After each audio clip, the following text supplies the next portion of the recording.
Que alegria começar mais uma vez uma conversa aqui sobre autismo. Thelma, como é que estão as coisas por aí? E conta pra gente. Aqui tá fazendo frio agora.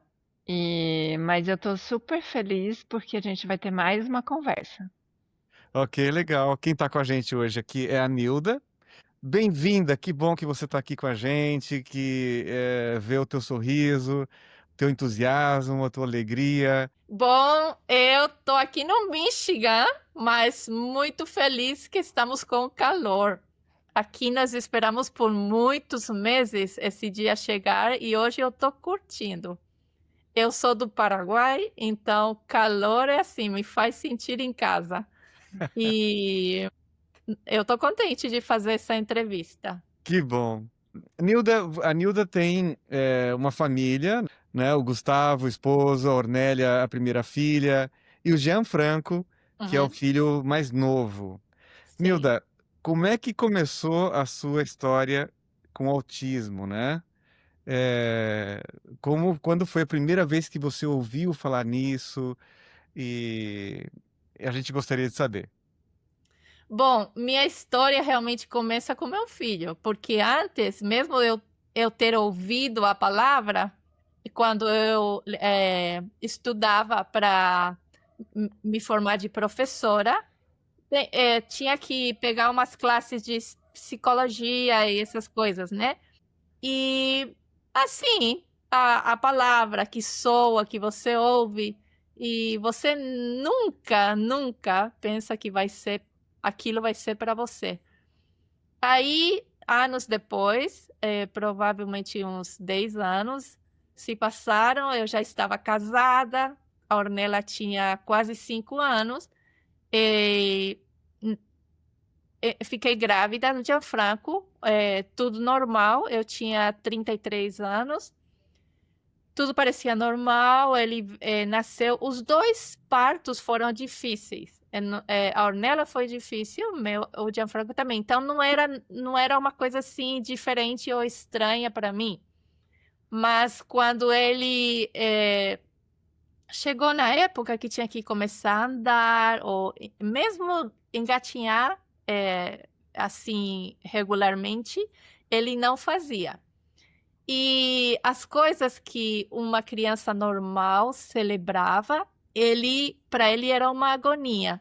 Eu lembro uma igreja onde nós íamos e tinha um trenzinho de madeira, assim, onde as crianças sentavam dentro e os professores iam puxando.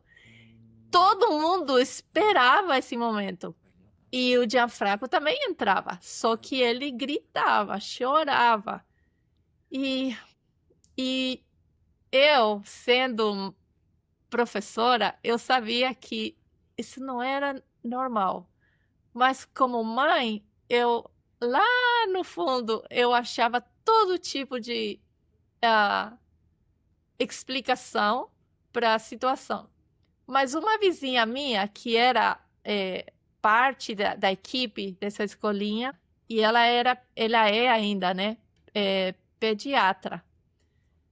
E nós comemorávamos aniversário das crianças, muitas coisas juntos, como famílias. Um dia ela já começou assim, com umas perguntas. Ela falou assim: Nilda, você percebe alguma coisa no Gianfranco? Assim, ela queria me ajudar, mas não queria ser intrusiva ou invasiva. O que eu aprecio, mas é, não evitou que essa conversa fosse um pouco dolorosa, incômoda. Mas não teve como escapar. Ela perguntou se eu queria, se eu aceitava ela me recomendar para umas agências de ajudas a, a famílias assim. E sem falar tudo, sem falar a frase completa, sabe? Mas eu falei que sim. E porque que eu tinha a perder?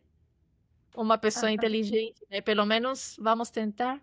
As pessoas começaram a nos visitar, avaliar ele. ele tinha 1 ano e 4 meses, mais ou menos, e a partir dos 18 meses ele poderia participar de um programa chamado Early On, que é como estar ativado cedo. Essa seria a tradução mais ou menos, né? Aham. Early On. E ele começou, eu tinha que levar ele, ficar esperando, brincar, aprender coisas. Era bem puxado, porque você está aí, você vê todo tipo de criança e você começa aquele mundo diferente. Essa vai ser minha realidade com meu filho, né? Você tem outros tipos de sonhos quando fica grávida e vai ter um menino. O menino sonhado, né? Porque a irmã orava, ela pedia a Deus, eu quero um menino, Deus. Lembra? Não é menina, é menino. Então ele chegou, era assim como uma resposta, uma oração, um sonho que se realizou. Mas aí ele começou no programa. Na época, nos Estados Unidos, não saía um diagnóstico oficial até a criança fazer 3 anos. Já pensou? Hoje em dia é muito Sim. mais cedo. Aí, até 3 anos, muitas coisas acontecem, mas ainda assim eu me sinto abençoada e privilegiada porque teve essa vizinha que foi proativa e foi corajosa, né, de se aproximar e dar o primeiro pontapé. Aí, com 3 anos, ele começou a ir para a escola. Agosto, setembro, que começa as aulas aqui. E foi em setembro que ele foi diagnosticado, porque a escola tem que ter um diagnóstico para admitir ele na escola especial, que fica a poucas quadras da minha casa. E como é uma situação de necessidade especial, eles buscam a criança e trazem. As visitas que elas faziam já eram um tipo de terapia. Por exemplo, elas chegavam na minha casa com umas sacolas cheias de Lego, de brinquedo, carrinho a corda, sabe? Então, eles testavam que tipo de coisas atraía a atenção dele, quanto tempo ele demorava para aprender a só ligar um brinquedo. Uma vez eu contei quantas vezes eu tive que mostrar para ele só para ele ligar o carrinho para o carrinho andar e desligar. Eu mostrei 60 vezes. 60. E depois ele tem essa característica que ele aprende e desaprende. Aprende e desaprende. Interessante. Então, elas faziam essa terapia. E terapia de fala também. Começou assim, né? Fazer ele repetir, tentar falar, fazer ele engatinhar, caminhar, tudo. Depois que ele fez 1 ano e meio, nós já íamos para uma escolinha onde eles separavam um quarto, uma sala de aulas, onde era só para crianças como ele. Então, aí brincavam com outras crianças. E aí tinha brinquedos mais complexos, como casinhas que tem buracos, onde você vai colocar um triângulo, um quadrado, bolinhas. Tinha uma piscina que era só de bolinhas. No entanto, formulários que iam e voltavam, e telefonemas, e formulários, e consulta intermédias. Por exemplo, você vai para o médico geral, ele manda para o pediatra para o hospital, que não é o final, que era o intermédio. Aí eles confirmavam que alguma coisa estava errada. Então, tivemos acesso ao hospital grande, onde ele foi, ele interatuou com 3 especialistas: o neurologista, o psicólogo e o fonoaudiólogo. 1 hora com cada um. Aí entramos 1 da tarde, às 4 da tarde fomos liberados e o diagnóstico já foi comunicado verbalmente, mas imediatamente transferido por fax, na época, né? Por fax para o pediatra e também para o sistema educativo do governo. Aham. Aí, então, ele tinha a luz verde para entrar a uma escola especial, porque até aí ele estava assim, no ar, porque ele não era um candidato para uma educação convencional, mas também não tinha nada que comprovasse que ele era uma criança que precisava de uma escola diferente. Aí ele começa a vida com um diagnóstico e começa na escola especial. Com 6 aninhos já, o ônibus vinha, buscava ele, e era das 8 da manhã às 3 da tarde. E a minha curiosidade agora é saber, mesmo depois desse tempo, né, de acompanhamento terapêutico, de você ser acompanhada no decorrer do diagnóstico, né, como estava o seu coração de mãe? Sabe, quando você está tão ocupada, você não tem tempo para lamentar ou assimilar, assim, né? Isso veio depois.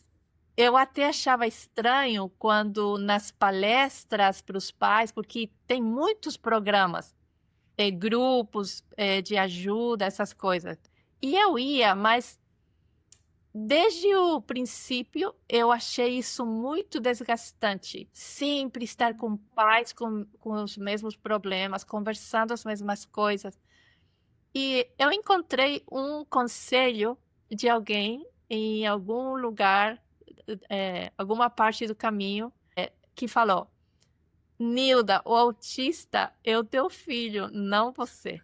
Você tem uma vida para viver. Ele vai ter que também se abrir caminho, né? Porque tem caminhos. E nós somos um apoio, mas não vamos viver somente o autismo.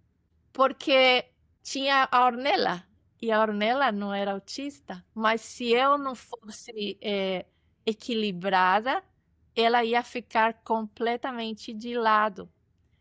E muitas vezes eu pensei, minha filha pode chegar a ser mãe um dia, e ela vai lembrar o modelo que ela viu.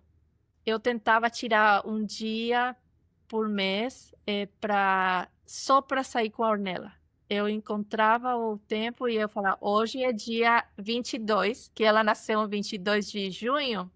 Então, dia 22 de cada mês, eu tentava tirar ela para comer fora, para passear, para fazer uma coisa que só ela gostava, né? Que era dela. E eu acho que ajudou. E com Gianfranco, tentamos ser o mais normais possível, como para disciplinar. Na Sul-América, disciplinávamos como sul-americanos. Vivendo aqui, tivemos que modificarmos as formas, mas sempre, se ele está tentando ser teimoso, e está claro que é teimosia, tentamos encaminhar, não é?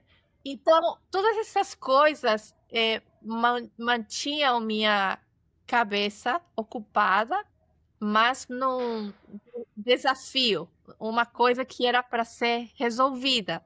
Não era uma desgraça para ser sofrida. Sim? Aqui tem uma situação, vamos ver como você resolve. Só que quando ele já estava na adolescência, não porque seja adolescência, mas foi nessa época, eu não sei porquê, foi a época que eu passei pela etapa de duelo, como é em português? Ah, luto, Grieving. Hã? luto. Luto. As pessoas que tentavam ajudar os pais falavam dessa época de luto, né? Grieving, e perda, esse filho que você nunca vai ter, que você sonhou, mas não tem. E eu chorei muito. Mas sempre teve alguma coisa, sempre teve alguém que Deus mandava, e eu falo Deus porque de outro jeito não tem como essa pessoa ter aparecido.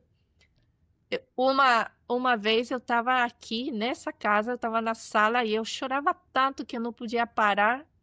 Era muita angústia, muito estresse dessa coisa que você tem que cuidar o tempo todo, o estado de alerta que você... Dizem que as mães de filhos autistas desenvolve uma forma de olhar, de conversar, que pode se concentrar 30 segundos e já está olhando para outro lado, e 30 segundos e já está, sabe? E eu percebi que eu tinha perdido um pouco essa capacidade de olhar a pessoa com quem eu estou conversando por certo tempo, entende? E eu não sei se para vocês é assim, mas acostumam dizer que quando você não olha nos olhos, você é falsa ou está tentando esconder alguma coisa. E eu era consciente disso, mas o que eu estava fazendo não era por isso, era porque eu estou sempre cuidando. Onde está ele? O que pode acontecer? Tem todas essas coisas que estressam teu corpo, tua mente, é um estado de alerta que vai desgastando energia. Então, foi esse tipo de desgaste que me fez uma vez chorar tanto. E meu marido falou assim: eu vou levar o Gianfranco para andar, porque também na época ele saía para andar pela vizinhança com o pai, e eu vou levar ele para dar tempo para você chorar à vontade, né? Mas aí eles saíram e um par de amigas, uma era amiga, a outra não era tão amiga. Elas bateram a porta e eu saí assim com essa cara inchada e, sabe, chorando. Aí elas falaram: Nilda, nós estávamos andando pela vizinhança e alguma coisa falou que tínhamos que parar aqui. E elas entraram e eu chorando, e eu falei: Gianfranco, e não sei o que, eu penso no futuro dele, eu não sei o que vai ser, e eu soltei. Mas o interessante é que elas sentiram que elas tinham que parar na minha casa. E a pessoa que sentiu e que convenceu a outra era a que não era minha amiga. Ela não é próxima a mim, sabe? Mas eu acho que ela é sensível à voz espiritual. E não sei, coisas assim aconteceram muitas vezes. Uma vez, quando o Gianfranco era pequeno, uma amiga minha que mora na República Tcheca, ela estava visitando os tios aqui, apareceu na minha casa um dia. Ela falou assim: Nilda, hoje eu vim com a minha prima, nós vamos ficar com o Gianfranco umas 2, 3 horas e você vai sair com teu marido só para vocês curtirem a noite sozinho. Isso, oh my goodness, ela era solteira, jovem, ela não sabe nada desse negócio de cuidar filhos e como Deus colocou isso nela. Assim, eu tenho histórias dessas, eu tenho possivelmente umas 2 dúzias ou mais, e, e você termina vendo que tem uma coisa nesse entorno terrenal onde Deus nos usa para ajudar a outros e outros são usados para nos ministrarem. E, e assim, eu acredito que tem uma razão que um dia Deus vai explicar por que o Gianfranco era para nós. Que no final nós já curtimos tanto ele, porque eu não sei o que seria da minha vida sem ele, entende? Mas é assim, mais ou menos. Como que a gente pode, numa entrevista, numa conversa sobre autismo, né, que é uma coisa, assim, bastante difícil na vida das pessoas, falar que é uma conversa maravilhosa, que é fantástico, que é incrível e sorrir, né? Então, pode ser contraditório. Como que eu vou sorrir num quadro, né, de onde a humanidade está sofrendo com tudo isso, tantas Uhum, pessoas sofrem, tantas famílias destruídas e, né, e vidas arrasadas, né, quanta luta. E aqui a gente consegue sorrir e falar com alegria, apesar de tudo, né, o que passou e apesar de tudo que está acontecendo. E eu fiquei pensando aqui, Nilda, o Gianfranco hoje com 23 anos, imagina, você consegue imaginar ter um filho de 23 anos uhum, que não fosse, não se sem o autismo, sem ser uhum. neurodivergente, você consegue se imaginar nessa situação? Sim, e eu acho que eu não invejo, não. Verdade? É que ele é bonitinho. Ele teria namoradas, eu estaria preocupada de alguma Outras menina co ficar grávida. Às Ai, vezes eu penso, porque ele agora ele é um pouco mais alerta. Então ele entende algumas coisas. Os professores falam que ele tinha 2 namoradas, né? E eles tinham que controlar ele de não abraçar essas coisas. É, eu sei que os autistas muitas vezes recusam ser abraçados, tocados, têm problemas com texturas. Então, desde pequeno eu falei: ah, não, comigo não. Um filho que não abraça, comigo você vai se ver. E eu abraçava, eu abraçava. Eu falava, você não gosta, mas eu adoro. Então, eu ensinei, ensinei, ensinei, tanto que na adolescência, meu marido e minha filha passavam muita vergonha, porque ele é abraçador. Ah, E ele me abraça e ele fica assim pendurado no meu pescoço e ele é mais alto que eu agora. Então agora eu tô assim que eu tenho que me esconder dele ou regular um pouquinho. Nas fotos de família ele não fica do meu lado. Nós já temos assim uma ordem. Sempre alguém está no meio, entre ele e meu marido ou minha filha, assim. Até o genro já sabe como vai a coisa. E, porque ele quer abraçar você. claro, e aí fica assim, pendurado mesmo, sabe? Ah, entendi. Às vezes eu fico toda marcada, toda rasgunhada, porque nós cortamos as unhas dele. Mas não é fácil, porque ele não se deixa. Então só vai reto, reto, reto, sabe? E fica essas As pontas. pontas. Ai, e às vezes eu fico toda rasgunhada, assim, Arranhada. arranhada. É. Deixa eu fazer um parênteses aqui. Você sabe, bom, a Nilda falou, ela é paraguaia, né? O que você acha do jeito da Nilda falar? Que língua ela tá falando? Ela tá falando espanhol? Ou lá no Paraguai se fala português? não, eu tô muito surpresa, né? Porque pelo que eu tô sabendo, a Nilda nunca esteve no Brasil, ou se esteve, esteve só de passagem, de passeio, né? Mas nunca viveu aqui no Brasil. E eu que nem espanhol eu não sei falar e tô podendo conversar com tanta tranquilidade, com tanta fluência com a Nilda, é porque ela tem alguma habilidade aí, né?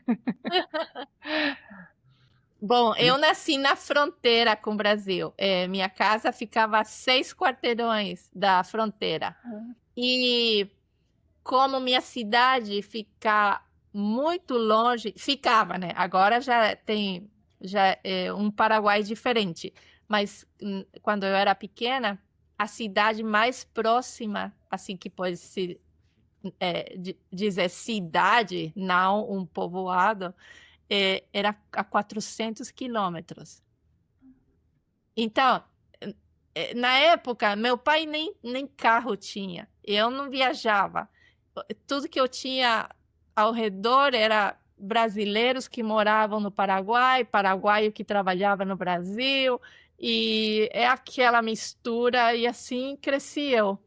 Depois, eu comecei a ir para uma igreja que era no Paraguai, mas nós trocávamos,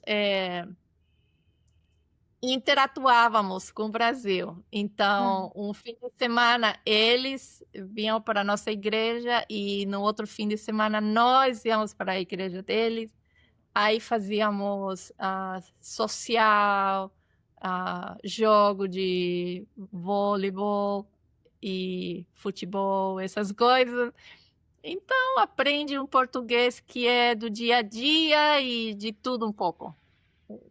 De que legal. cozinha e de jogos e da rua e um pouquinho mais profissional também. Mas Ah, aí, ainda dando vazão à curiosidade, isso aí já faz algum tempinho, né? Como que esse português está tão afiado até hoje? porque onde tem brasileiro eu vou, Ah, né? É. Língua é uma coisa interessante, porque está aí dentro. É, na primeira meia hora você pode ter um pouco de dificuldade, né, com o sotaque, ou sai esse sopro que é um pouquinho do idioma que você está falando mais frequentemente, mas depois que você começa, que nem com o Guarani acontece a mesma coisa. Eu chego para visitar minha família no Paraguai, só preciso meia hora para eu estar conversando em Guarani com meu pai, meus vizinhos e tudo. Português, Ah. espanhol, guarani, inglês, que mais, Nilda? É, eu não posso dizer que falo outra língua. Eu entendo um pouquinho italiano quando as pessoas estão conversando. Aham, Eu posso entender um filme em italiano, aham, mas onde o italiano seja leve, assim, não muito fechado. aham. Que Uhum. legal. Bom, Sim. eu tenho aqui uma outra perguntinha. Você comentou ah, sobre a Ornella, né? Uhum. Você decidiu dar um pouquinho de atenção para ela, para dividir um pouco, né? Equilibrar, né? Uhum. Essa questão aí. Porque eu achei tão legal que você falou que a Ornella queria um menino. Olha, se for fazer um, aí tem que ser menino. Faz um menino, por favor. E vem o Gianfranco, o menino. Aham. Sim. Não sei, era o menino que a Ornella esperava, o irmão que ele esperava. Como é que é essa relação de irmão, uma irmã de um irmão autista? Bom, ele era um bebê, nos primeiros 3 meses, ele era bem feinho. Assim, tanto que quando eu tirei, mandei fazer a sessão de fotos, é, a- os mais allegados falaram: por que você desperdiçou dinheiro tirando foto agora? Tinha que esperar um pouco. Aí depois ele se transformou num menino gordinho, fofinho, lindo, mas lindo que era para comer vivo. É, fez 1 ano, 2, 3, muito lindo. A Ornella curtiu ele muito. Ela cuidava dele, como sabe, a menina que tem um boneco que se mexe de É como se fosse verdade. um brinquedo dela, né? É. E tinha uma peculiaridade na vizinhança que praticamente todo grupo de amigos era a irmã e o irmãozinho. Então estava assim uma turma bem interessante. Eu tive também uma vizinha que ela fazia um negócio comigo. Eu cuido dos teus filhos, você sai com o Gustavo. E depois você cuida dos meus filhos e eu saio sozinha com meu marido. Era date night, né? E como o Gianfranco era especial, eu tinha um pouco menos de tempo quando... Era um pouquinho diferente, né? O tempo que eles dedicavam. Mas, por exemplo, ele aprendeu a comer espaguete na casa deles. E foi o marido da minha amiga que ensinou a comer macarronada assim com tomate picadinho e um pouco de brócolis e ele comeu tudo o que eles deram. Então era muito gostoso e a Ornella curtia esse tempo com a amiguinha, porque mamãe e papai desapareciam do pedaço, eles estavam aí tendo farra. Mas esse tipo de coisa, você vai colocando coisas bonitas no dia a dia que pode ser uma tempestade contínua, porque eles demandam muito e demandam de mim e os outros querem de mim. Então, ele me deixa, mesmo hoje em dia, às vezes tem dias que eu termino e que eu tô assim, uma geleia no chão, sabe? Então, meu marido chega e não tem uma mulher com energia nem para conversar. É só sentar aí e olhar a cara um do outro, porque o diafragma tira muita energia. E aí o Gustavo ainda, ele que dá banho nele, o regular, a rotina é ele dar banho nele, ele que corta as unhas, ele que passa maquininha, Faz a barba. faz a barba. E Aham. quando ele viaja, ele vem, encontra o Gianfranco todo desajeitado, porque eu passo, mas não é igual, e uma parte tem, a outra parte não tem, e ele fala assim, tua mãe não cuida de você como eu cuido, e não sei o quê. Mas às vezes você chega em casa muito cansado e o que você menos quer é dar banho num rapaz que não está esperando você para tomar banho. O que ele quer mesmo é que você passe para o outro dia, né? Ele ele é bem adolescente nisso. Se ele pode pular o banho, é melhor. Mas os professores sempre falam que ele vai cheirosinho, que ele vai limpinho, e eles percebem que nós cuidamos dele. Nossos filhos não necessitam uma mãe perfeita, eles necessitam uma mãe. Às vezes, você não vai ter forças de fazer o almoço, mas deita, descansa, manda ele deitar ao seu lado, que podem comer mais tarde, mas eles precisam de você bem, tenta cuidar de você. Se o Gianfranco fosse normal, eu acho que nós já teríamos dificuldades pelo fato de nós sermos assim pessoas com personalidade forte. Eu sou bem definida, e o Gustavo também. Ele é bem italiano e os dois somos primeiros filhos.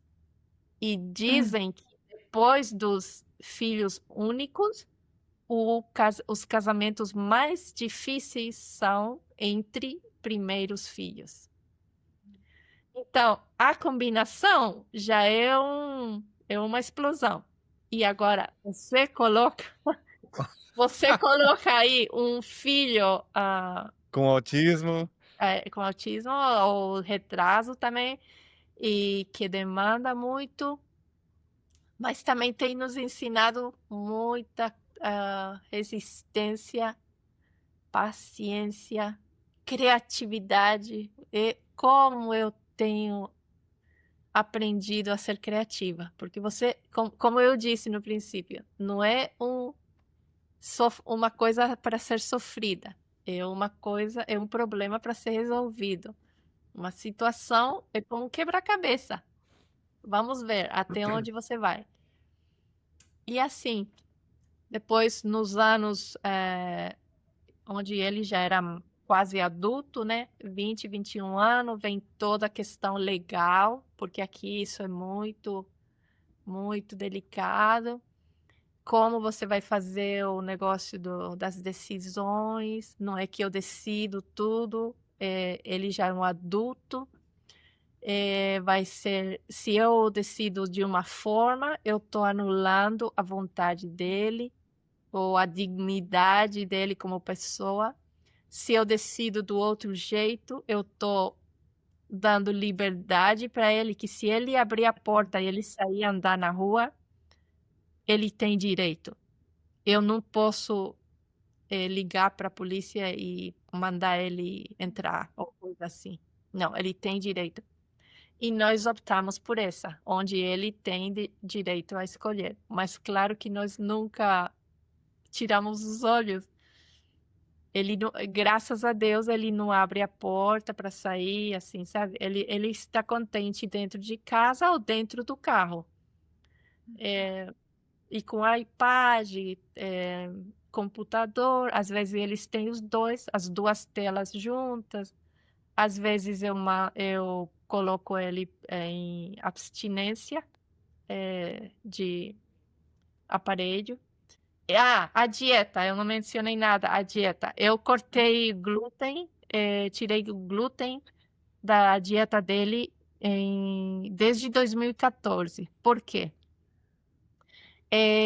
Ele tinha muitos ataques, assim, ele fica muito nervoso, muito agitado. Ele teve etapas onde ele batia a cabeça na parede, assim, ai, como dói. Ele morde essa parte da mão que fica toda cheia de calos, porque custa sarar, sangra e assim. Então, no 2014 foi uma época muito difícil e eu decidi investigar um pouco mais que eu posso fazer, o que eu posso encontrar que nos ajude e que seja possível, né? Que seja possível fazer. E a dieta, tirei glúten, tirei derivados de lactosa, corante e edulcorantes. Também açúcar. Por exemplo, ketchup. O ketchup é vermelho. O tomate não é tão vermelho. Então, isso está com cores, tem cores Artificial. artificial e açúcar. Então, essas coisas. Ele colocava ketchup em tudo. E depois de 4 dias, ele deixou de ter esses ataques. Até hoje. Até hoje. E se ele tiver uma agitação extra, eu sei que ele comeu uma bolacha na escola ou ele roubou o lanche de algum coleguinha. Nós não compramos suco em casa, praticamente, porque ele está tão acostumado a não ter isso no dia a dia, que ele não vai, por exemplo, para a geladeira e pega um. Ele vai e pega maionese para colocar na comida, né? Ele sabe se servir sucrilho e leite. Mas o sucrilho também eu regulo muito. Eu só liberei isso há 1 ano atrás. E é assim, se tem arroz e feijão, até no café da manhã é para comer arroz e feijão. Não é cereal, não é sucrilho. Então, sempre que puder, evita aquilo. E às vezes, quando não tem opção, eu sei que ele vai ficar acordado, às vezes até 1 da manhã, 2, 3, 4, 5. Mas às vezes você está viajando, não tem o que dar. E às vezes eu escolho deixar ele só com água, mas dormindo bem, que dar uma comida que vai deixar ele acordado. Porque é a mesma coisa.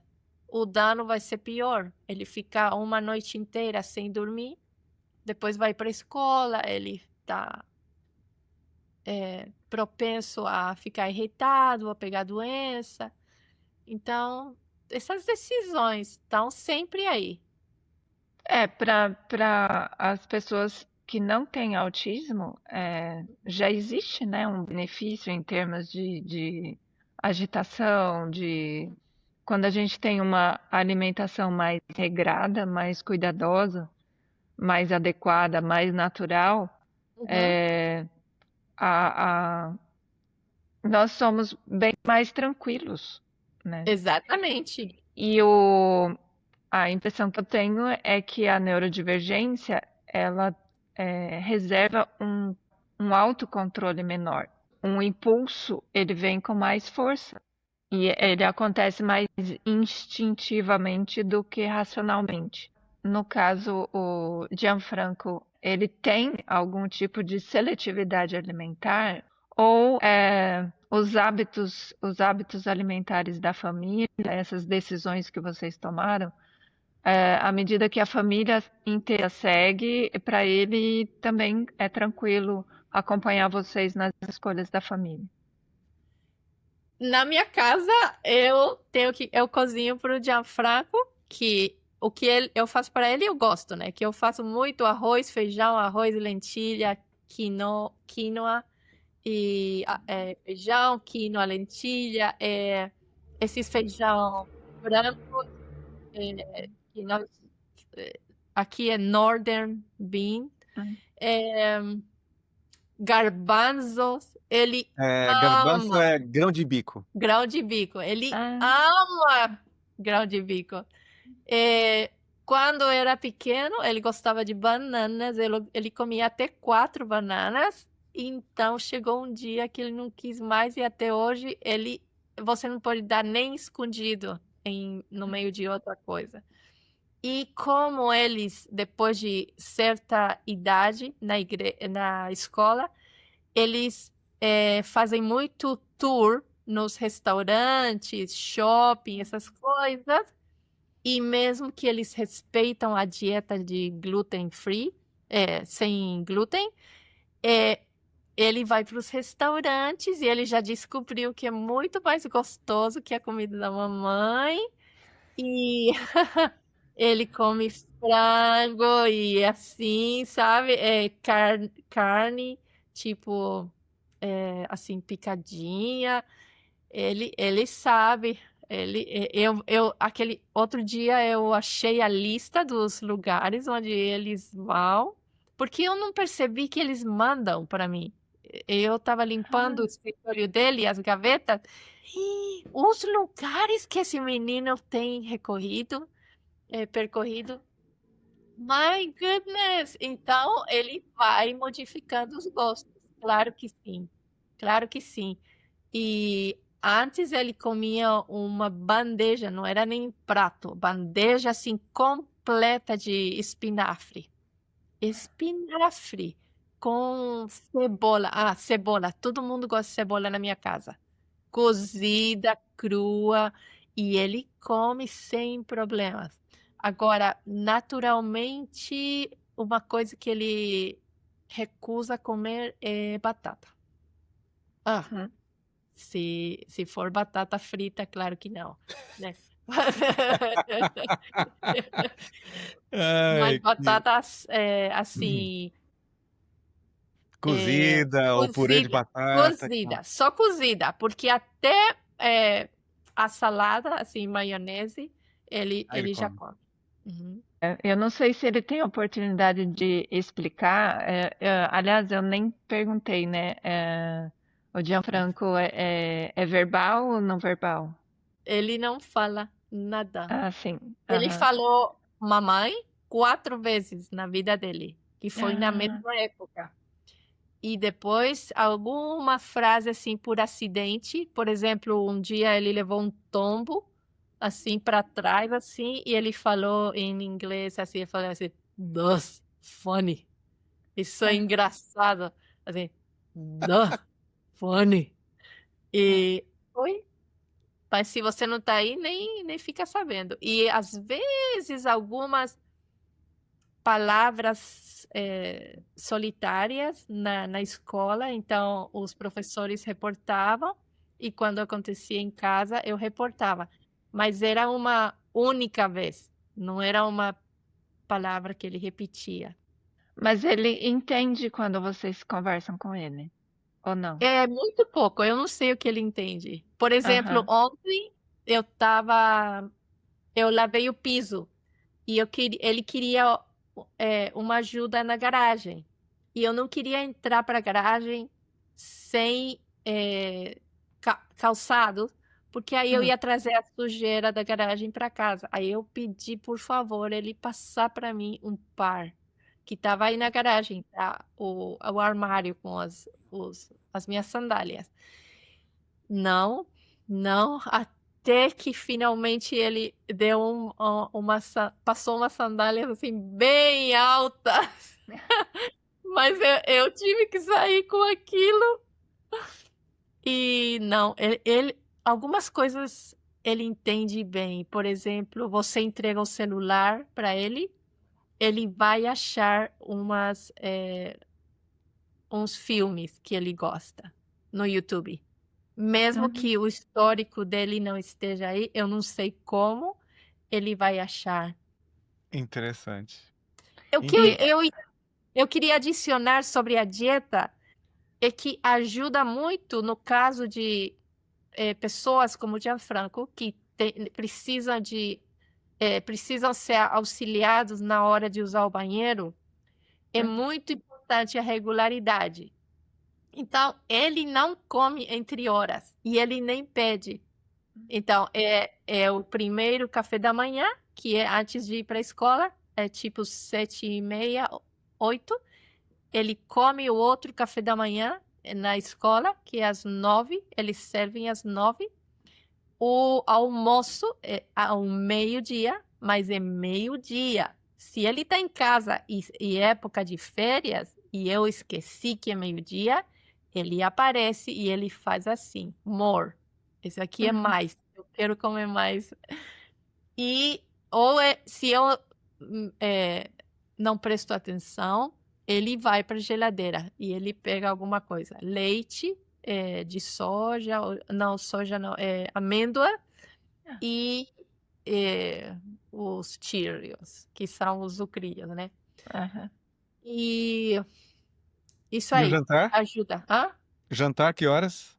Jantar é optativo. Às vezes ele janta, às vezes não.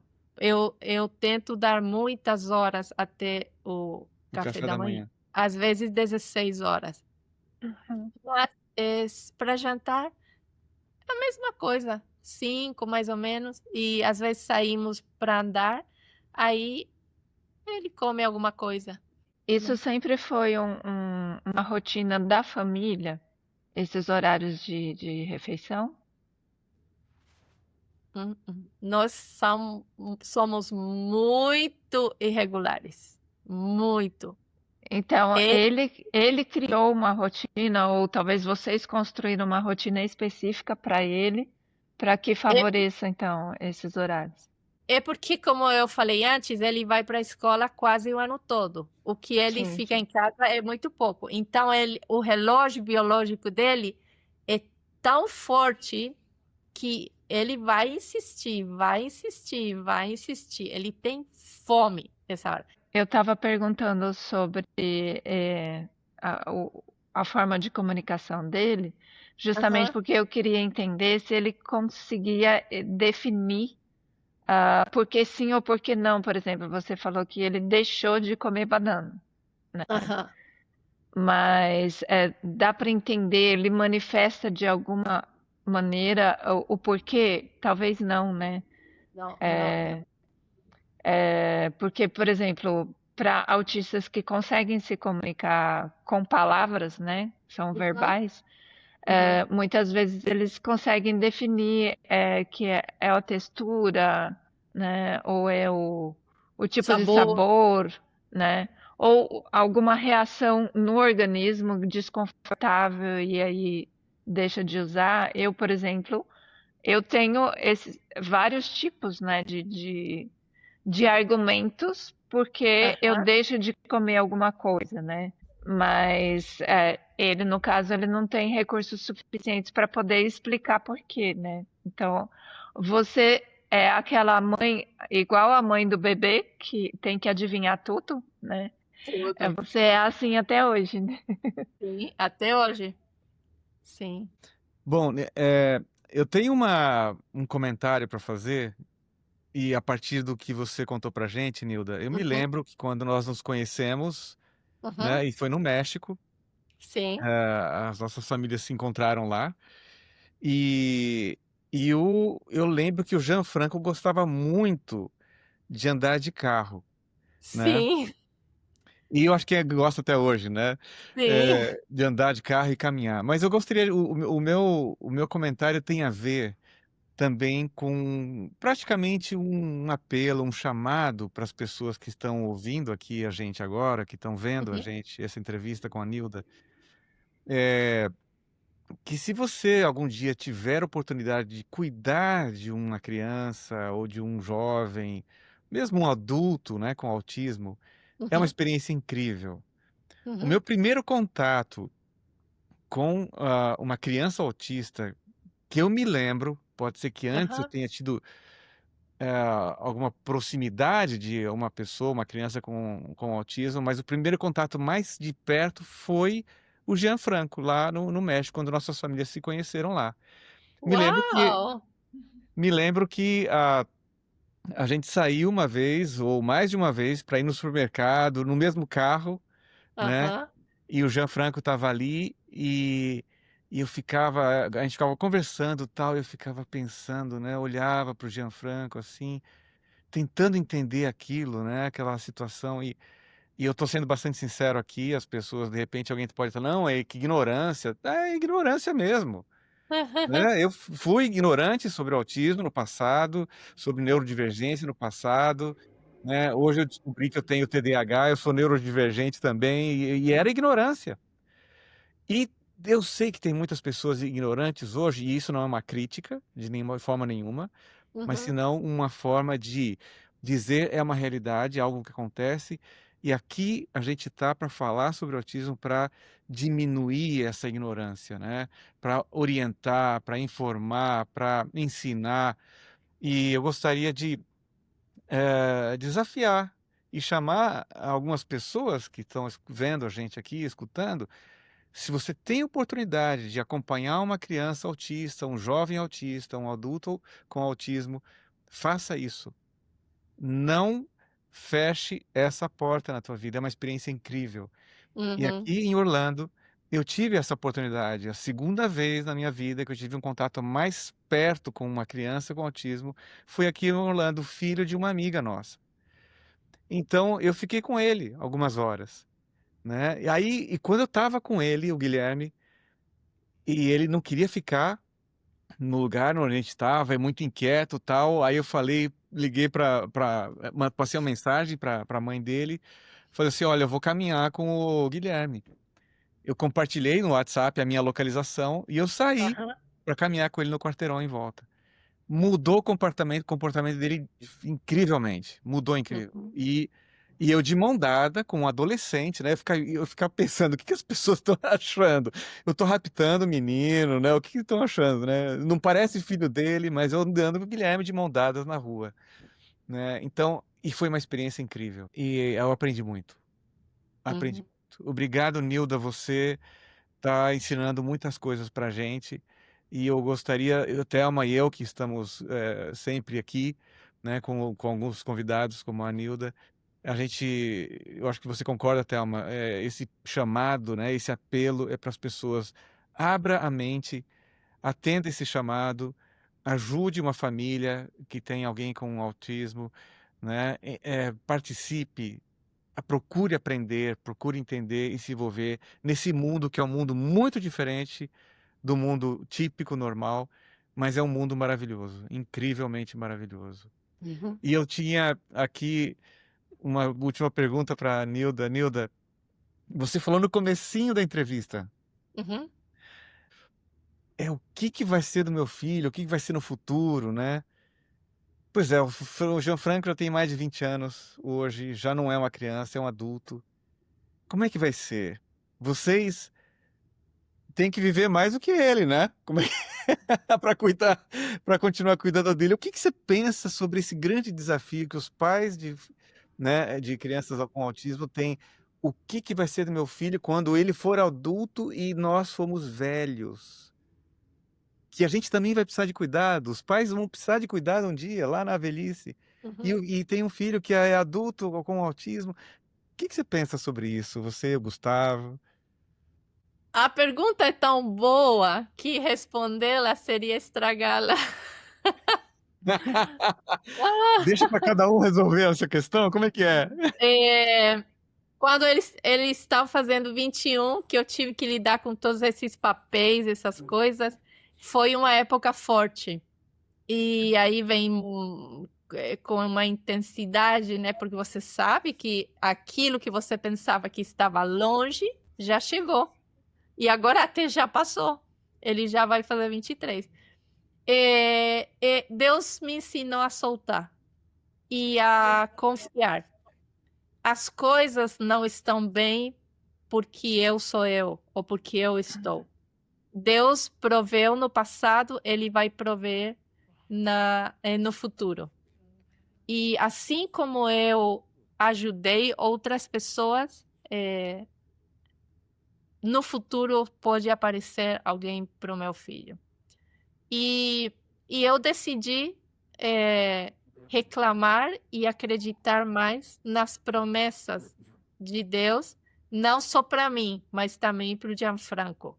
Quando ele diz: eu te levo da mão direita e te digo, não temas, eu te ajudo. Ele vai nos ajudar. Que Não incrível. poderia ter resposta melhor, né, Thelma? Eu gostaria de dizer, né? Eu tinha algumas perguntas e eu tive a felicidade de não poder fazê-las, porque a história que a Nilda trouxe me frustrou em algumas expectativas, mas me frustrou pelo lado positivo, né? Eu lembro que existe uma alegoria que é citada para mães de autistas, né? De que muitas vezes quando você está gerando um filho, né? Você imagina como se você tivesse planejado uma viagem para Paris. Então você tem a expectativa de tudo que você vai viver lá, e imagina os lugares onde você quer passar e fotografar e etc. E de repente, quando você recebe o diagnóstico de autismo, ou no seu caso até antes de saber exatamente o que era, seria como se o voo tivesse ido errado, né? E a hora que você desce do voo, você não está em Paris, você está na Itália, né? Uhum. E aí disse, né, no transcorrer dessa alegoria, que o segredo está em desapegar-se da França e se dispor a descobrir as belezas da Itália, né? Exatamente. Só que eu diria assim, até certo ponto, essa alegoria ela é light Uhum. no sentido de que sim, uma mãe de autista e do nível de suporte que o Gianfranco precisa, uma mãe de autista, ela é considerada, o estresse que essa mãe suporta é comparado soldados em guerra. Uhum. Então, não é que o seu voo foi desviado para a Itália, foi desviado para o meio da guerra, né? Exatamente. E é assim, não vem um script de como se pode ser uma boa mãe de autista, né? Uhum. Você tem que construir isso, até porque cada autista é um universo único. Mas você trouxe histórias, né? E isso me conforta muito, e é o que você trouxe de Deus. Ele sempre colocou pessoas perto de você que te trouxeram algum conforto. Ou o conforto da solidariedade, de te ajudar, te ampliar o olhar, de colocar recursos ao seu alcance, mas também de oferecer para você algum apoio, no sentido assim, deixa que eu olho e vai você descansar, vai você fazer uma outra atividade. Gente, que incrível é isso, né? Que isso sirva de exemplo, né, daquilo que a gente que consegue ter acesso à compreensão dos desafios que existem na maternidade atípica ou para famílias atípicas, né? E o tipo de suporte, de carinho, de apoio, de solidariedade, né, que pode ser oferecido para alguém que está vivendo essa realidade no dia a dia, né? Então, Deus se mostrou presente na sua vida através de tantos detalhezinhos, né? Que puderam te dar essa segurança e essa tranquilidade. Gente, que paz! Com que paz você respondeu essa última pergunta do Tennyson, né? Ou, né, o Tennyson imaginou que você ia falar dessa, como é que é? Muitos pais falam, né, dessa angústia de não poder morrer, né? Porque se eles, a hora que eles morrerem, que seria a sequência natural da vida, o que seria desse filho autista, né? Mas a sua vivência é não, como é que é? Você falou, não quero responder, porque a minha esperança não requer esse tipo de preocupação, né? A esperança que Deus construiu dentro do seu coração não te deixa ficar preocupada com isso. Que incrível! Nilda, qual é o texto bíblico? Repete aí, por favor, que você mencionou agora há pouco. É que é o verso preferido do meu marido, mas ele repete em italiano, então eu só transferi para o português. Fala em italiano, então, esse texto bíblico que tem tanto poder. Perché io sono il tuo Dio, che ti tomo della mano destra e ti dico, non tema, io ti aiuto. E com esse texto a gente vai terminando a nossa conversa com a Nilda, emocionado, né? E entregando e deixando todas as nossas ansiedades na mão daquele que pode todas as coisas. Obrigado, Nilda, de coração. A gente está muito agradecido, né, Thelma? Nilda, muito obrigada por essa lição incrível. Sua vida é uma lição de vida. Obrigado, Nilda, e até a próxima, se Deus quiser. Obrigada, valeu. Tchau.